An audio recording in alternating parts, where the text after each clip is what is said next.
Good evening, everyone, and I see some new faces of this series, which is always exciting. I mean, you may want to help yourself again, even if you get it last time. This is a Gematria chart, and this is another outline that is going to be useful throughout the class tonight. But I have one on there, so There's plenty. okay. Thank you. Do you have one like that? Yeah, okay. This is the one of last time. Yeah.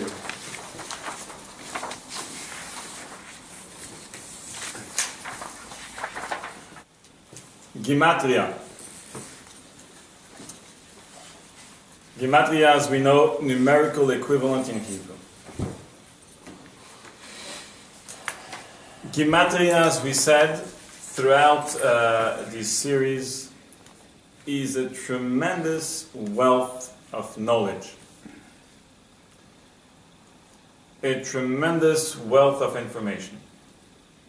In fact, according to one meaning of the word Gematria, Bet Yosef, the author of the Shulchan Aruch, says it is coming from the word Gai Mituria. Gai, the valley, Mituria, coming out from a mountain. It says just like a valley that is coming out from a mountain, so too is the knowledge of information, the wealth of information, the Gai, the valley that is coming out of the numerical equivalent of the Gematria of Hebrew words. We explained that every letter in Hebrew has three layers of meaning. First, to a letter, there is the meaning of the actual word. Aleph isn't just a symbol. Aleph is a word. Aleph means something. Aleph means teaching. Like Ulpan. If you've been in an Ulpan in Israel, Ulpan comes from the word Aleph, to teach, to learn. Aleph also means master, like Aluf, a general, chief. Aleph also comes from the word Aleph, exact same word. 1,000. So just Aleph means so much already. That's one aspect of the letter. Then you have the meaning of the shape. Each shape in the Hebrew letters have a meaning. We shared last week a story about the Aleph being two Yuds and a Vav, one Yud above, one Yud below, and the Vav in between. Hashem above, the Jew below, and the Vav in between that connects the Jew with Hashem. And then, finally, there is a third meaning, a third aspect to the letter, and that is the Gematria, the numerical equivalent which is unique to the Hebrew letters. Aleph is 1, Bet is 2, Gimel is 3, and so on and so forth. It isn't just a letter, it is an actual number. Earlier today in the car there was a whole argument between my kids, between Mendel and Levi, whether letters have a number 2 or not in Lashon Kodesh, in Hebrew. And they asked me for approvals. And Mendel was saying, and Levi was arguing with them. It was new to Levi because in English, A, B, C, and even in Hebrew, you would think letters are simply tools to read. How does letters become numbers? Well, in Hebrew, each letter have a number. We ask, what is the significance of that number?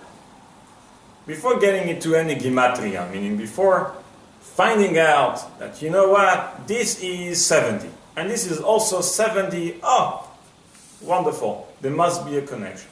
Before even getting there, when you say that a word has a numerical equivalent, what does that mean? What is the significance of the number of the word? We explain that Gematria is the number, is the amount of powers that God used in order to create that particular thing. Letters, in Hebrew, created each and every creation. When Hashem said, Or, Vayomer Elokim Yehi Or, Hashem says, shall be light, and there was light.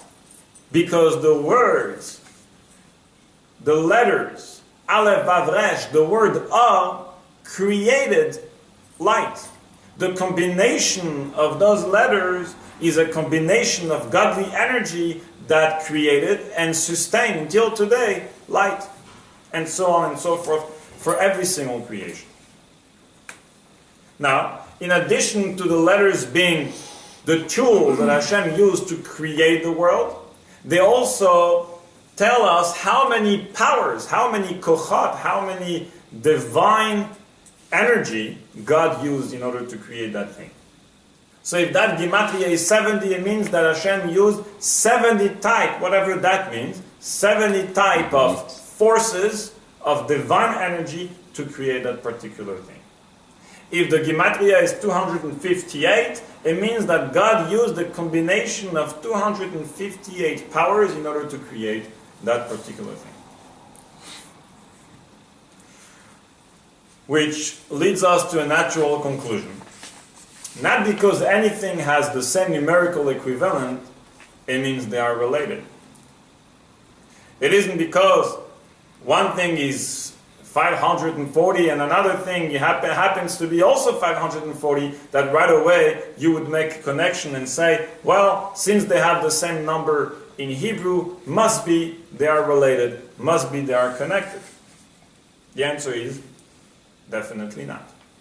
Understanding what Gematria is, it just tells you that both things, both items, both creation have the same amount of powers used in order to create that thing.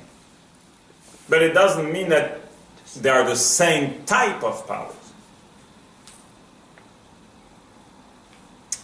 So when do you know if that is a meaningful Gematria? When do you know that because the number is identical, therefore there must be an essential connection between the two? The answer is simple. You need a Torah source. When the Torah tells us, you know, this is Gematria of this, it means that not only they have the same amount of powers used to create those things, but Torah is there to tell us that they have the same type of powers. Although they seem to be two different things, the fact that they have the same number, it tells us also that they have the same type of power. They're coming from the same source. They're essentially connected. So if Yain in Hebrew, which you can use a Gematria chart, is spelled Yud Yud Nun,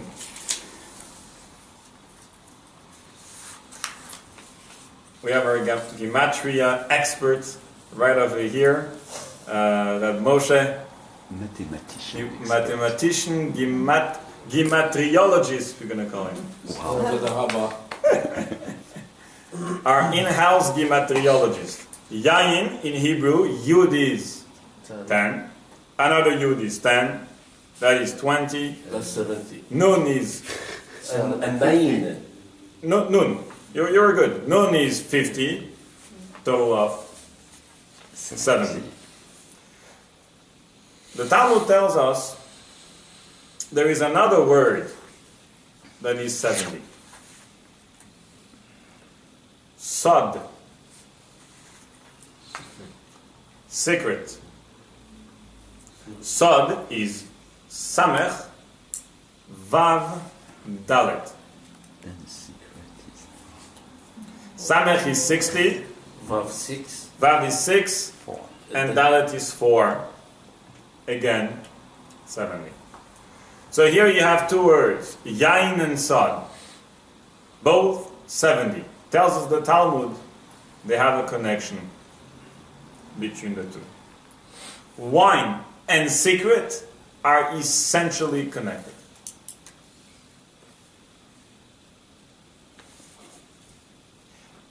How does the famous saying goes?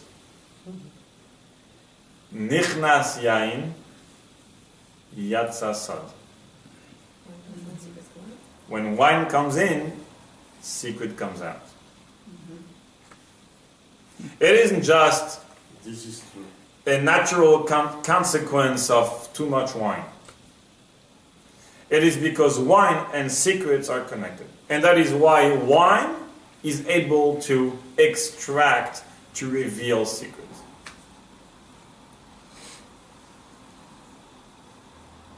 Kabbalah, the secrets of Torah are known to be Yaina Shel Torah, the wine of Torah. It is the deepest part, the richest part of Torah. It is the one that has tremendous taste, goodness, and pleasure, brings joy into Yiddishkeit. That's Chassidus. That's the wine of Torah. So here you have a Talmud tells you that Nichnas Yain Yatsa Sad. And the fact that both of them are 70 is meaningful, is a meaningful Gematria. So too, for every Gematria that you have a source in the Torah, you know for a fact that this is essentially connected, that this is meaningful. So we said last week that there are three types of... Let's go through one by one. First is the basic method. You're calculating the letters based on their numerical equivalent. Simply basic. If Aleph is 1, then you add up 1. If there is a Bet, it's 2, you add up 2. And so on. As we did for Yain and Sod, we use the basic method of Gematria. Another example to that, which you have it here on the outline. Tzitzit.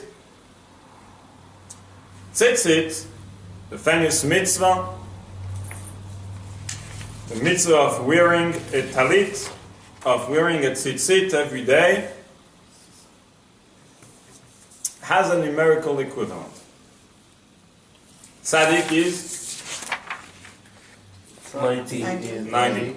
Yud, 10. another tzaddik, 90. another yud, and final tav, 600. 600 altogether. Just think in dollars, it will go quicker, 600. How many knots there are in a tzitzit? I'm asking one tzitzit. You know how many knots in total do you have in the tzitzit? 600. 3? 600. More. 600. 7? 5. 5. 5 knots. And the nuts give what number? And they are, which by the way, this is called tzitzit. This is the actual tzitzit. Mm-hmm. They are strings, yes. How many strings there are? 8.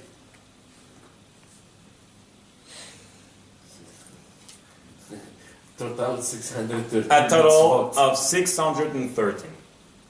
So tzitzit, the word 600, 5 knots, 5, 8 strings, total of 613, represents, right away, the number is 613 mitzvot. But it isn't just that. The whole meaning of tzitzit. Why do we wear tzitzit? Lema'an tizkeru va'asitem, so you will remember and do all the mitzvot of the Torah. The purpose of tzitzit is actually, so when you look at the tzitzit, you'll be able to remember all the mitzvot of the Torah. The word tzitzit, together with the actual tzitzit tells you that, 613. That is using, again, the basic method of Gematria. So for now, it's quite simple. You just add up the number of each and every letter. 7 times. 7 Morris, we lost you. You already, I told you, you're at another level already. I mean, 8 plus this 5, is, 13. you're getting Baruch Hashem. That's why 600. we give you the title for a reason. Well said. So, that's the basic method. Next method is a little bit more complex, called the Milui method. What is the Milui method? First, you have to know that each letter has a Milui. For example, Aleph, the Milui of Aleph is Lamed Fei. Meaning, when you spell Aleph, the word Aleph, it's Aleph Lamed Fei. So a complete and perfect Aleph isn't just Aleph, it's actually the full word. Aleph Lamed Fei. Which means that the Gematria of Aleph could be 1. That's the basic method. But if you count the Milui, if you count the full spelling of the word of that particular letter, all of a sudden you have a bigger, different Gematria. Because you're now counting Aleph Lamed Fei. Aleph Lamed Fei is how much? Aleph is 1. Plus 30. Lamed is 30. Fei 80. Fei is 80. A total of 111 $111. So now, Aleph is 111 is 111. Which means now you can calculate Gematria in a different way. When you calculate a word, that word could be a certain number based on the basic method. But if you're using the Milui method, that word will have a different and naturally a bigger Gematria, a bigger calculation, bigger number. For example, here you can see the name of God, Yud Ke Vav Ke. The name of God, Yud Ke Vav Ke, as written simply, Yud Ke Vav Ke, would be 26. However, if you take the first line for now, if you spell Yud, Hey, and then Vav, and then Hey, fully, with the Milui of each letter, you will have, obviously, a different, bigger Gematria. So, for example, Yud, it's spelled Yud, Vav, Dalet. That's already 20. Okay, thank you. Yeah? Yud is 10, Vav is 6, Dalet is 4. That's already 20. Hey, first line we spell it Hey, Aleph, 6. Vav, we spell it Vav, Aleph, Vav, 13. And final Hey, again 6. Which would be a total of, if you count the first line only, 45. Very good. Let's see now a different way to spell Yud, Hey, Vav, Hey. You could spell it differently. And if so, it will have a different Gematria. Let's see the next line. Yud, again, we spell it same way. Yud, Vav, Dalet. That's how much? 10 plus 4, 14. Vav 6, 20. That's 20 again. Hey, now we spell it Hey, Hey. How much is that? 10. 10. Vav, now we spell it Vav, Vav. 12. 12, good. Final Hey, we spell it again Hey, Hey. 10. 10. How much is now this Yud, Hey, Vav, Hey in total? 10 and 10, 20. 42. 20 plus 42. 44, 42, 42, 52, 58. We have professional salesmen. 62. 62? We have professional salesmen, you can't make a mistake. I know. 62? No, 52, 52. right? 52. He's a professional salesman. It's $10 too much. He's generous. Yud, we spell it again, Yud Vav Dalet. Hey, this time we spell it, hey, Yud. How much is that? Hey, you. 15. Vav, we spell it, Vav Ale Vav. 13. And hey, hey, Yud. 15. Good. How much is all that together? 63. 63. Very good.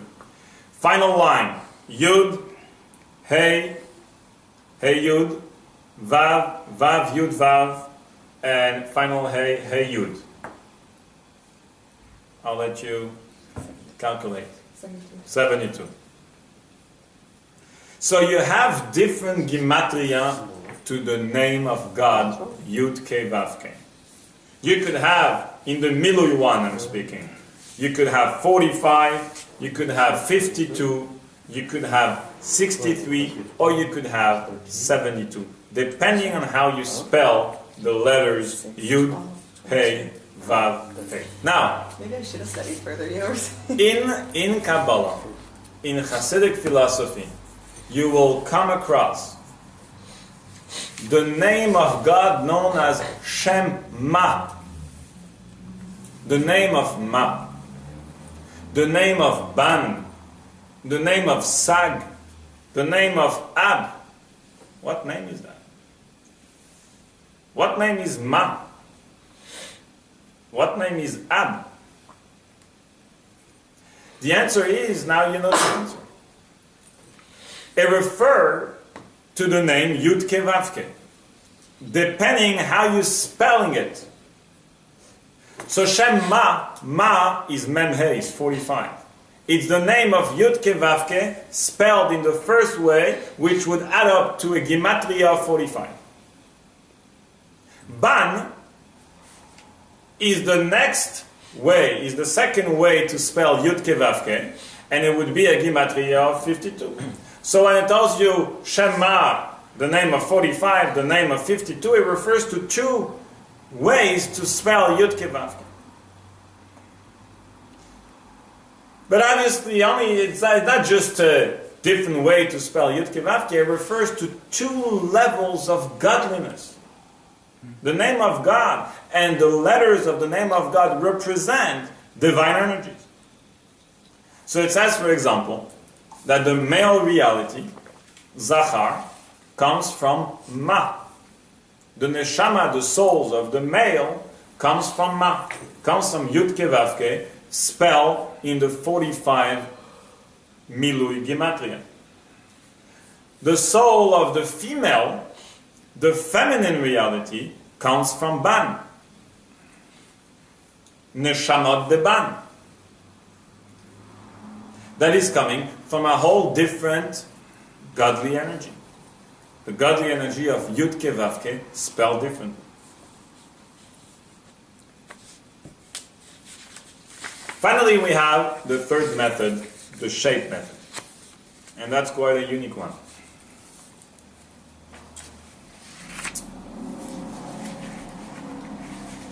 Each letter in the Hebrew alphabet, or maybe not each letter, but many letters, are made of other letters. For example, the Aleph is made of 3 letters.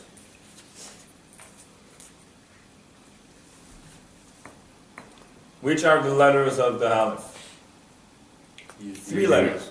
Yud, Yud, and Vav. So if Aleph is made of Yud, Yud, and Vav, now Aleph can have another gematria. 26. Yud 10, Yud 10, Vav 6, 26. So Aleph could be 1, the basic method. Aleph could be 1, 1, 1, the Milui method. Aleph could be 26, which by the way is the name of God, the only one. Yud Ke Vav Ke is also 26. That is the shape of the Aleph, Yud, Yud, and Vav. So here you have three methods to calculate a gematria of a word. But the name Yod-Ke Vav-Ke, if you use the third method, start to be Right, Yud, it will be a whole, operation. correct, it will be a whole other Do you gematria. use that? Do we use that? Good question. I don't know. Because it's I the don't first know. thing that Good came to question. me. Yeah, it would be something to look out, to see what would add up to, and see if there is any sources Because to it that. is- Let's see three examples. I selected three interesting examples of gematria, which are obviously from Torah sources and are quite unique, each of them, meaningful, and also a lesson that we can learn from those three areas in Torah. First one is the letter Vav. Let's take a look at the letter Vav. It says in the Zohar that the letter Vav is the letter of truth, of Emet.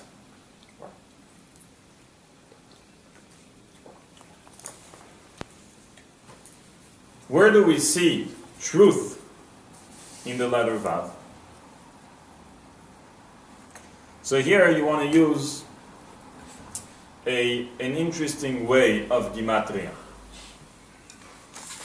To get to Vav, which is 6, 6 is made of 1, 2, 3, 4, 5. And then you get to 6. So in other words, Vav includes in it Aleph, Bet, Gimel, Dalet, Hey, and then Vav. So here, if you want to use, this is a different way of gematria.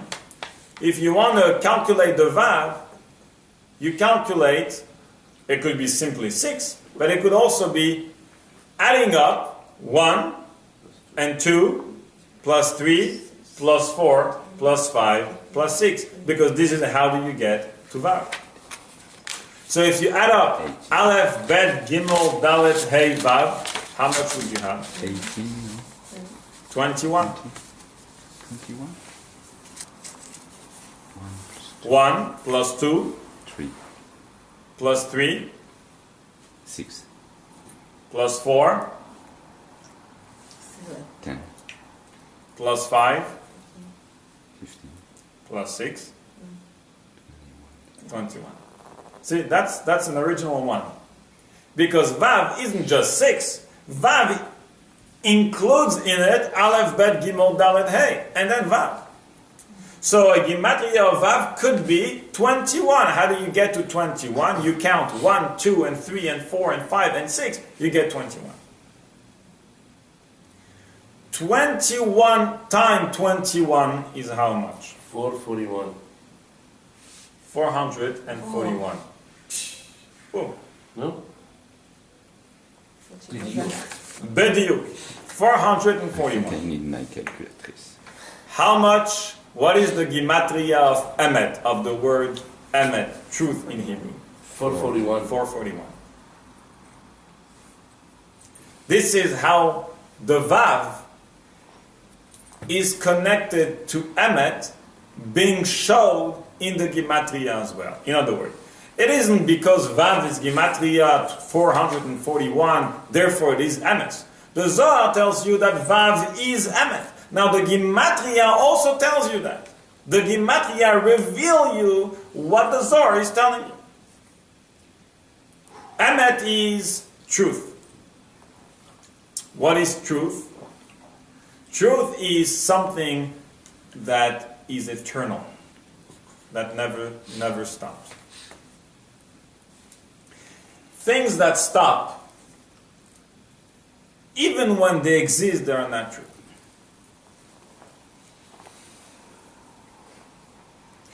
Truth is eternal. Truth remains.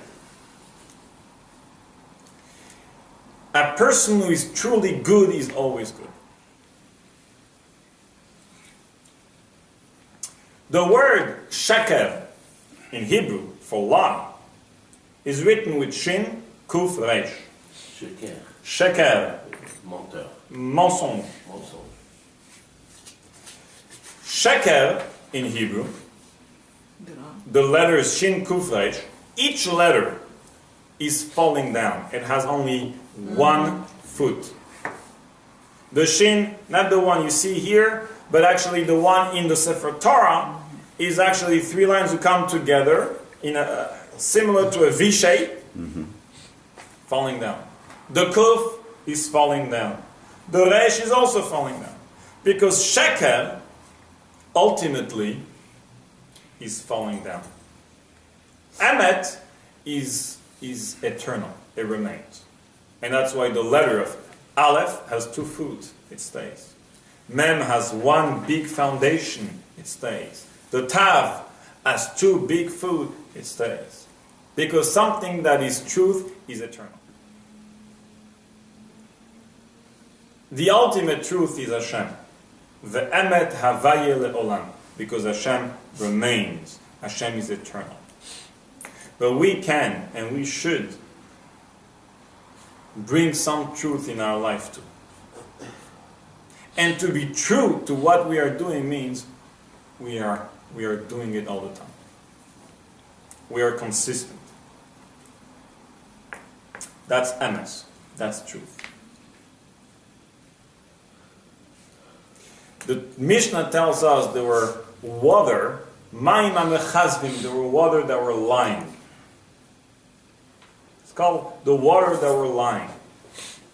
And the water that were lying were not kosher for the laws of purity in terms of mei chatat, when you had to use mayim chaim, the water of life called in the Torah mayim chaim, to be mixed with the ashes of the red cow to purify someone, had to be from mayim chaim, but not from neharot amechazvim, from those well springs that are lying.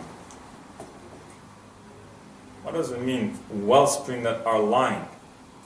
And this is, by the way, in Jewish law. This is in Mishnah. You're not talking over here inspirational thought. Lakes or wellspring that are lying means a wellspring that stopped at a certain point. There are certain seasons when he doesn't flow. That's lying water. That's not true water. Because true water should continue to flow all time, all the time. Truth is nitzri. Truth is all the time. And for that special level of purity, you need mayim chaim. You need true water, living water. And emet. So, emet is vav. Because what the vav represents is also the flow of godliness that is constantly coming down from above to below. Just like the shape of the vav. This is why there are 6 spheres, 6 major emotional spheres of God, from Chesed to Yesod. Malchut is the 7th. Malchut let la migal maklum. Malchut doesn't have anything on her own. Malchut is just a recipient. Her job is to internalize the above and to transfer it to the next world. But Malchut doesn't have its own energy. Just like the moon being receiving light from the sun, projecting the light of the sun. So to Malchut. So when we count the sphere, many times we count them as 6 and 1. 6 are the 6 sphirot that are continuously bringing down godliness, light of God, from above to below to this world. Says the Zohar, you want to know what is emes, what is truth? Truth is the vav. Truth is the letter. It's the 6, the number 6. 441, the Gematria of emet. Because 5 is 21, Aleph, Bet, Gimel, Dalet, Hey, time 21 is 441. And emet is the truth. And the men is the middle of all alphabets. Very good. Very good. Aleph is the first, Mem is the middle, Tav. Again, here you see the idea of consistency, of truth, of emes. Balance. Vav could also be the Gematria of Echad.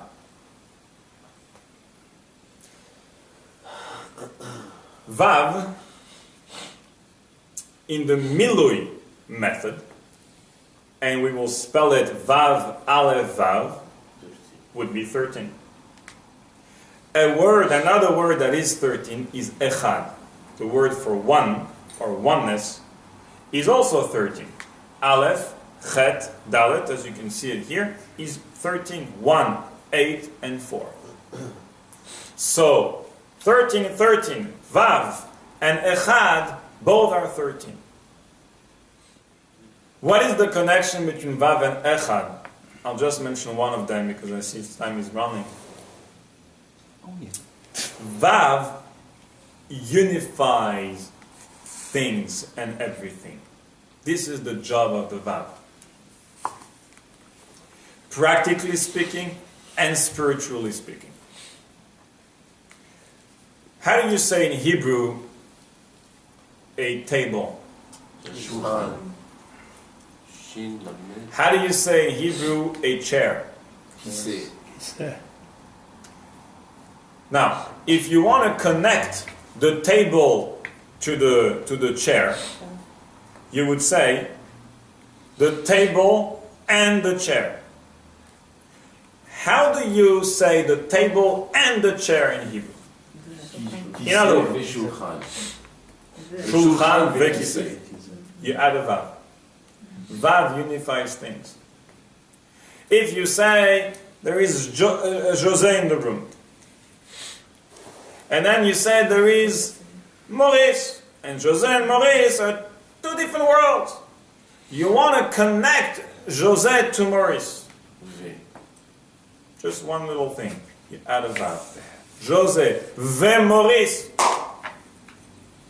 You have Ahavat Israel. Because that's the job of the Vav. Vav connects, also spiritually speaking, the world above and the world below. Vav is that flow that is coming down. Remember the 6 spheres that are coming down just like the shape of the Vav from above to below. It connects God to this world.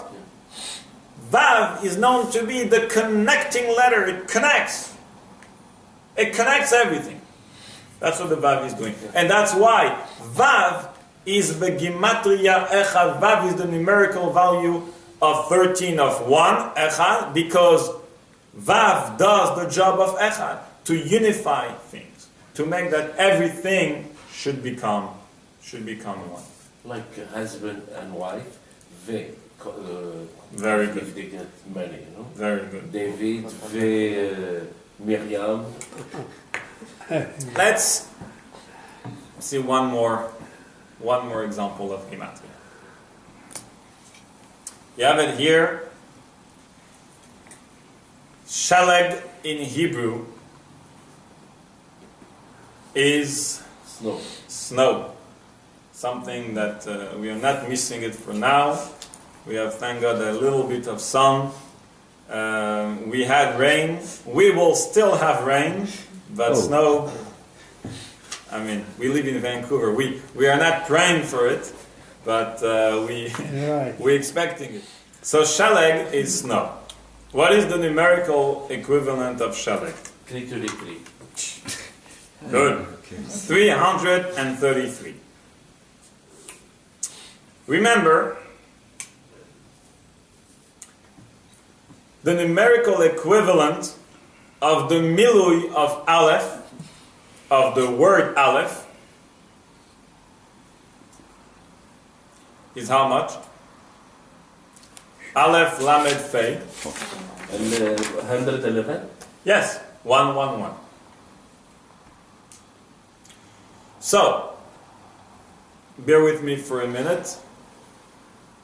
Snow, Shaleg, 333, is 3 Aleph. Right? if you add up 3 aleph, each aleph is 111.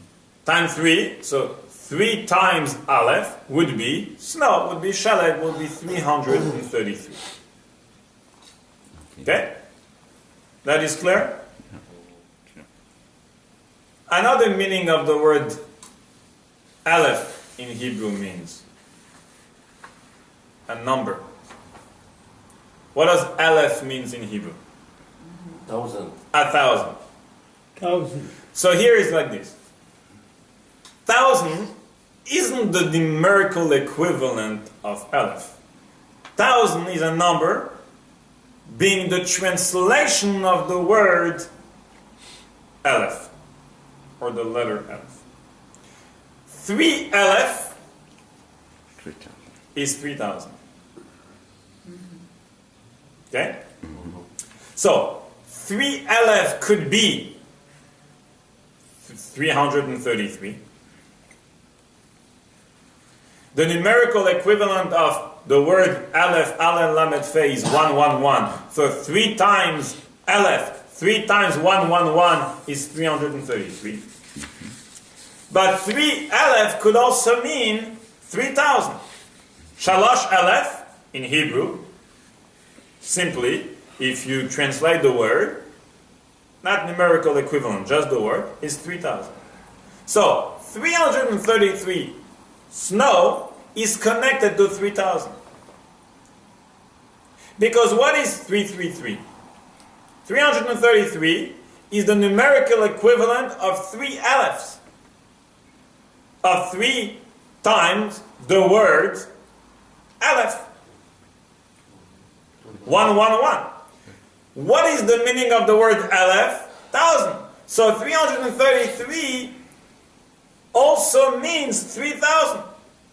Because it means 3 times the word aleph. Aleph means 1,000. 3 times 1,000 is 3,000. So shalag, in its numerical equivalent, is 333, which is the numerical equivalent of 3 times the milui of the word aleph, which by extension, now since 333 snow is 3 times the word aleph, if you just forget the gematria for a moment, come back to the meaning of the word, if snow is 3 aleph is 3,000. So you would have now a connection between shaleg being 333 and 3,000. Is that clear? For now it doesn't make any sense, it doesn't mean anything, but at least do we understand now, just for now, the method, the calculation? Yes? Good. Where do we find in the Torah the number 3,000? It says, Vayedaber Shlomo Shloshet Alafim Mashal. Shlomo spoke, said 3,000 metaphors to every concept in the Torah, to everything in the Torah, to every subject, to every story, to every mitzvah, to anything you can think of in the Torah. Shlomo HaMelech, King Solomon, gave you 3,000 metaphors or 3,000 interpretations of this particular concept. So if you learn, for example, the laws of kashrut and not to mix meat and dairy, there are 3,000 ways to understand that. 3,000 metaphors. Any concept in the Torah.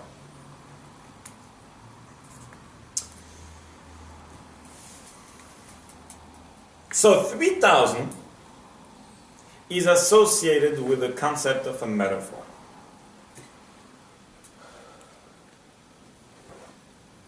Because to everything in the Torah, there is 3,000 levels of metaphor. What is a metaphor? When do you use a metaphor? To describe. To explain something. To explain something. Why can't you just explain the concept without the metaphor? Why would you need a metaphor if the whole purpose is to explain the actual concept? Why would you use a metaphor that is, in a way, not purely the concept or the logic? It is concealing part of it, because it isn't the thing. That's why it's called a metaphor. Via the metaphor, you can eventually understand the original logic. Why would you use a metaphor when explaining anything? When is the need to use a metaphor? If you don't understand, it just sort of brings it more to Ah, what you understand. well said, well said. Well said, to visualize when you don't understand. Why do you need to visualize? Because you don't understand it. So meaning, when there is a transfer of thought, from, let's take the example of Chassidut, a teacher to a student, a Rav and a Talmid. The mind of the teacher and the mind of the young student is far away.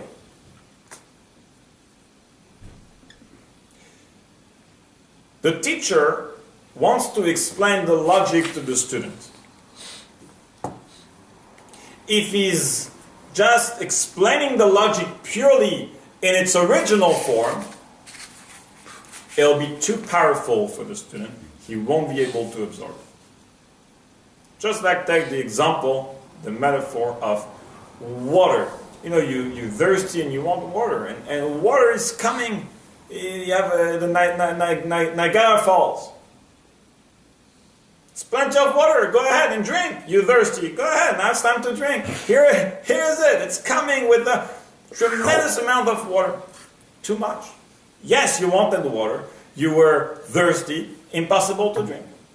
So yes, you want to learn, and the teacher is there, and he has the information. But if he's just sharing the information the way it is, it'll be too powerful. It will overflow the vessels of the Talmud's recipients. You use a metaphor. Oh, this is, I just used the metaphor, but this is when the Rav will need to use the metaphor.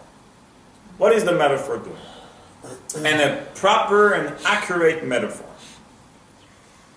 The metaphor in it includes the original sechel, the original logic in its entirety. If it doesn't include the entire sechel, it isn't a good metaphor. We're not speaking about metaphors that don't work.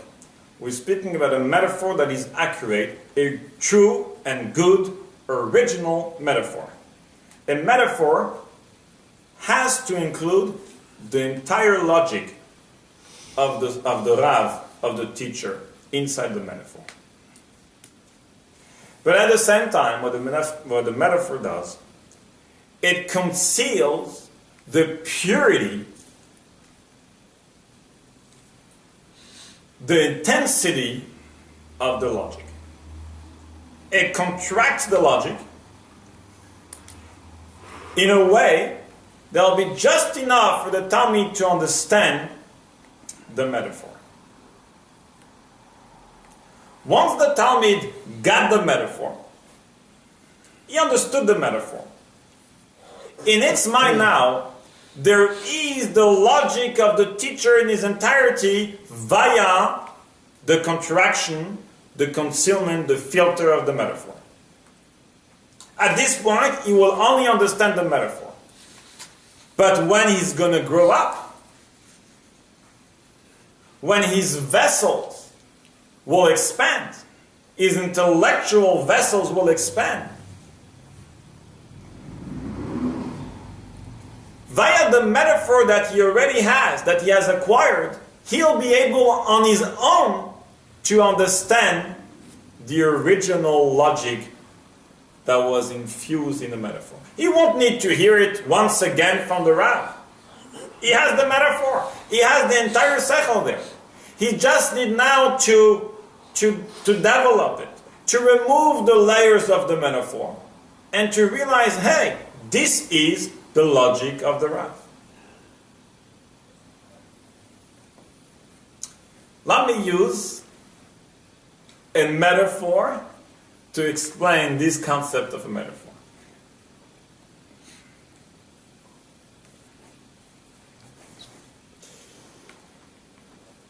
Let's say you want to explain to a 2 or 3-year-old child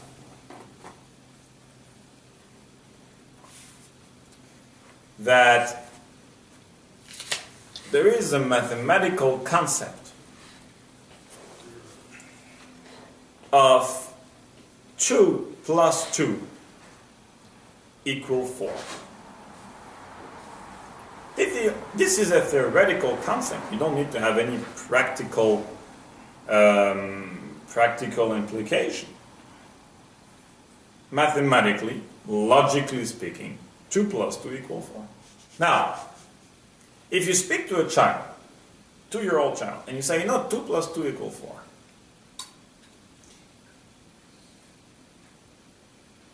I have children, Baruch Hashem, and they're still 2 years old, so I can give you the metaphor in its... He won't understand, or she won't understand. Say 2 plus 2 equal 4. It's abstract. It's conceptual. How would you explain to a child that 2 plus 2 equal 4? 2 candies. Oh, very good. You are going to use a metaphor. You are not going to say, there is a mathematical concept called 2 plus 2 equal 4. So, if you take 2 candies and 2 other candies, how many candies do you have? She'll say, naturally, 4 candies. So you know what? 2 candies plus 2 candies equal 4 candies. In the mind of a 2-year-old child, he will get it. He understands that. He won't be able to apply that in anything else at this point, because that would mean to understand the original form of the logic, the concept. The child doesn't understand the concept yet, doesn't understand the purity of the logic. The child only understands the mashal, the metaphor. But if you leave the child with that mashal, and eventually the vessels of the child, of the intellectual vessels of the child expand. If 2 candies plus 2 candies equal 4, 2 pens plus 2 pens also equal 4. 2 and 2, $2 and 2, and eventually 2 plus 2 equal 4. It's a concept. So in the mashal, that metaphor that you use with the candies, you had in it the entire concept in its entirety. It was concealed via the candies. So too is every mashal in Torah. When Torah uses a metaphor to explain you something, it isn't just an outside concept. The concept actually is related to the original concept. It just changed from a spiritual form to a more physical form. We are physical people. We understand the physical form. So we tell you, in this world, light is a mashal for spiritual light. We only know and see, physical light. But we know that this is a metaphor, that this actually evolved from the spiritual level of light. In short, what a mashal is, what a metaphor is the intermediary between the logic or the intellect of the teacher and the intellect of the student. Is the meeting point, is that spot where you can meet between the teacher and the student.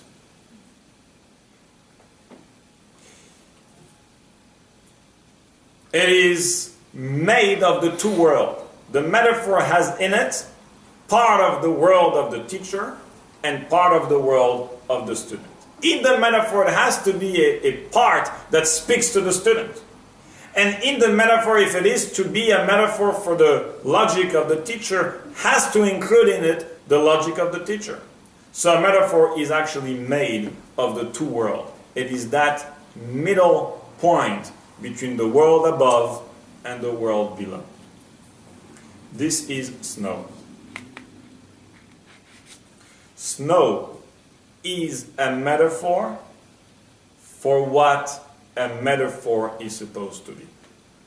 In other words, snow in this world is the physical creation that evolves and best describes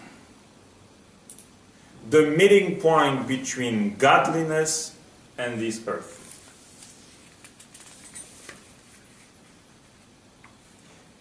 In short, rain, water is divine knowledge. Ein Main ala Torah. Rain or water. So we have a lot of divine knowledge in Vancouver. We do. We do quite a lot. Rain represents, kabbalistically speaking, divine knowledge, divine revelation. That's why mind is a source of life in this world, because so too what mind is in the spiritual world, the true source of life, of true life. How does snow work? Snow is made of water droplet, vapor, Even more. and Crystals. microscopic particles Crystals. that are coming from dust. When the water, or that vapor, or that water droplet, takes the shape of those particles, you get snow. So snow, in other words, is made of water and earth. It is a combination of water and earth. Earth, dust. Earth is this physical world. Water represents divine knowledge and godliness. Snow is the metaphor. It is the meeting point between earth and water, between this physical world and the world above. So snow could be used as a metaphor to describe the meeting point between God and this world. It isn't just a metaphor for it, it actually evolves. The cosmic energy of snow, of physical snow, evolves from the concept of mashal, from this concept of metaphor, from this concept where two worlds, one above, one below, are meeting in between. So the numerical equivalent of snow is 333, 3 times Aleph. 3 times Aleph is also 3,000. 3,000 is the number of metaphors that exist for every single concept in the Torah. In other words, 3,000 is the idea of metaphor. What is a metaphor is the meeting point between the world above and the world below. What is snow, physically speaking, as well? A combination of water and earth. Sheleg, 3 Aleph is connected to 3,000, is connected to metaphor. Wow.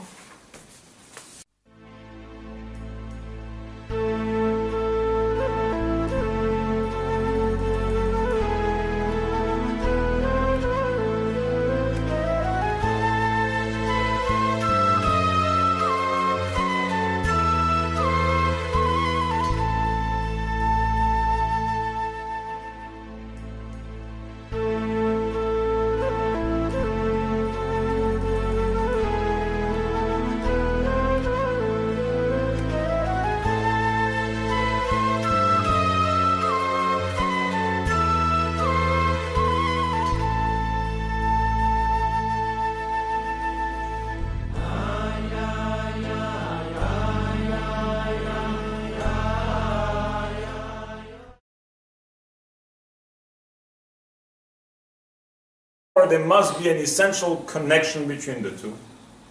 The answer is simple. You need a Torah source.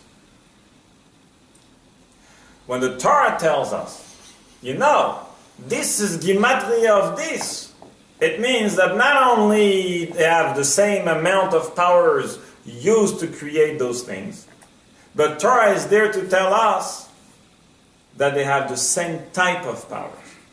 Although they seem to be two different things, the fact that they have the same number, it tells us also that they have the same type of power. They're coming from the same source. They're essentially connected. So if Yain in Hebrew, which you can use a Gematria chart, is spelled Yud Yud Nun,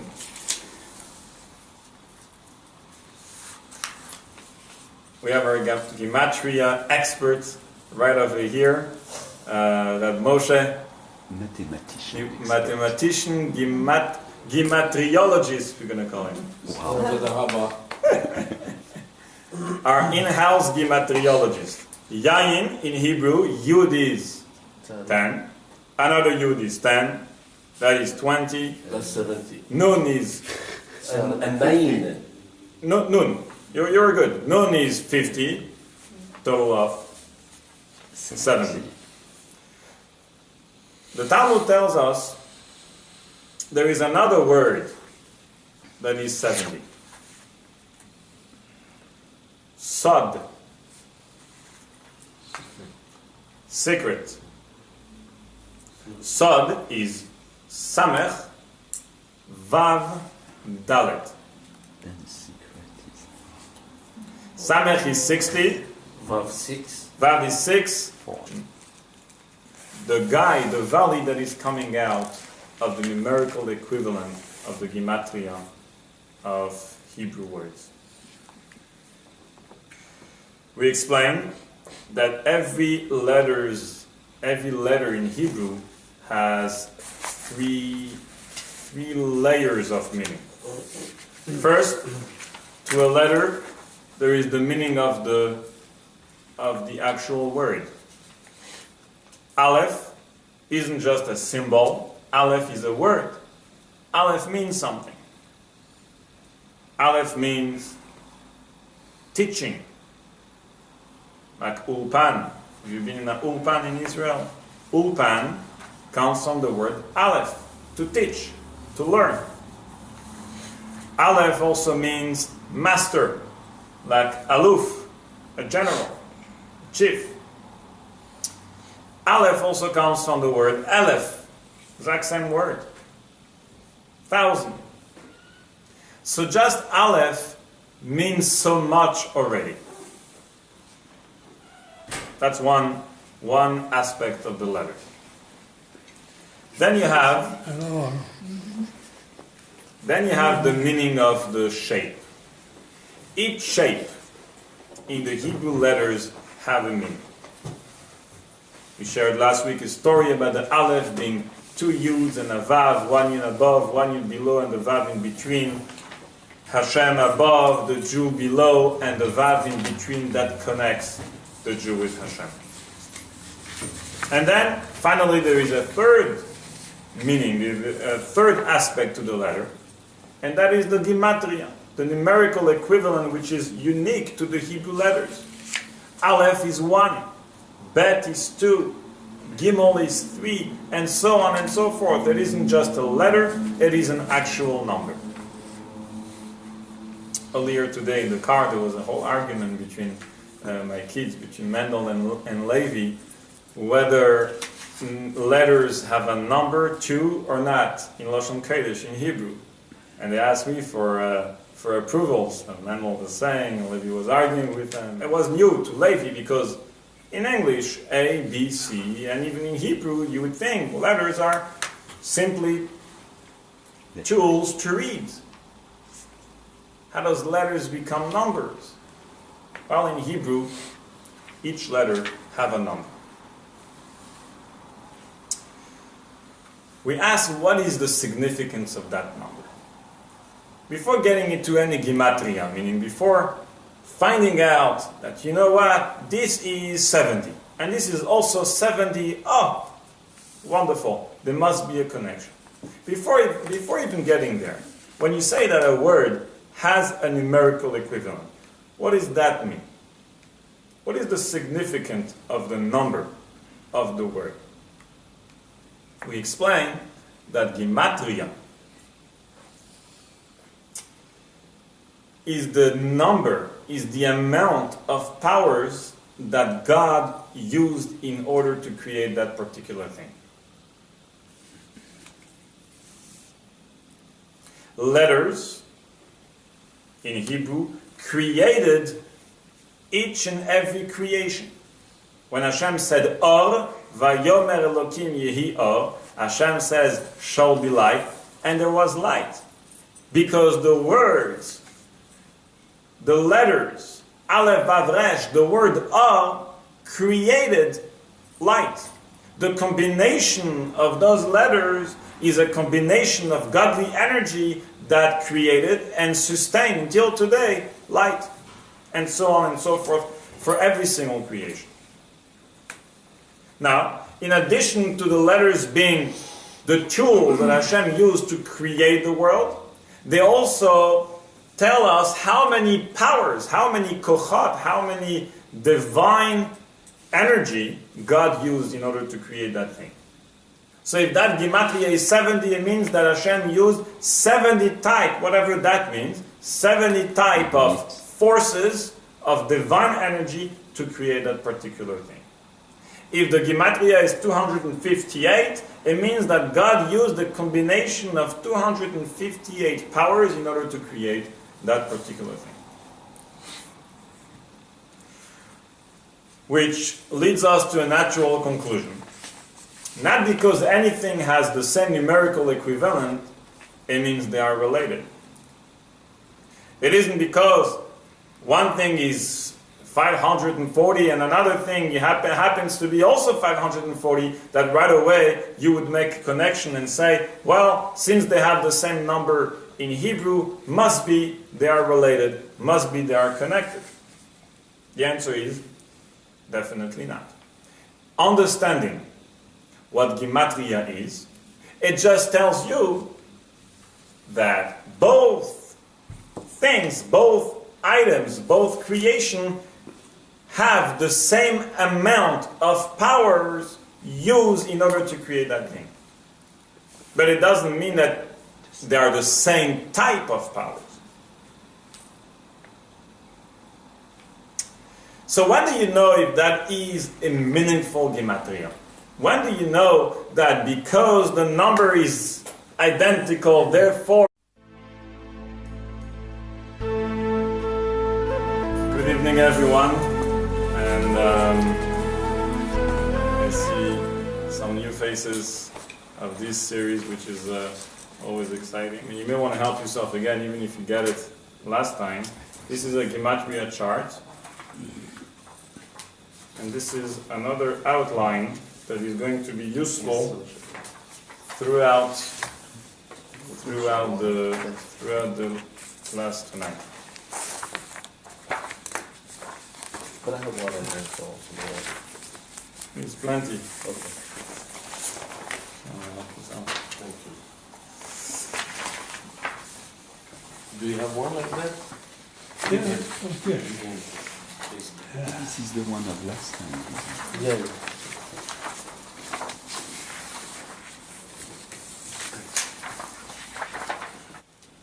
Gematria. Gematria, as we know, numerical equivalent in Hebrew. Gematria, as we said, throughout this series, is a tremendous wealth of knowledge.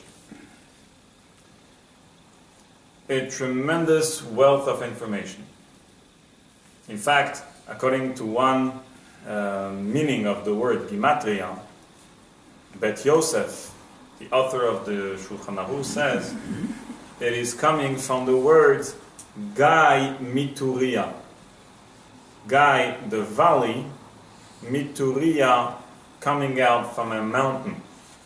says, just like a valley that is coming out from a mountain, so too is the knowledge of information, the wealth of information.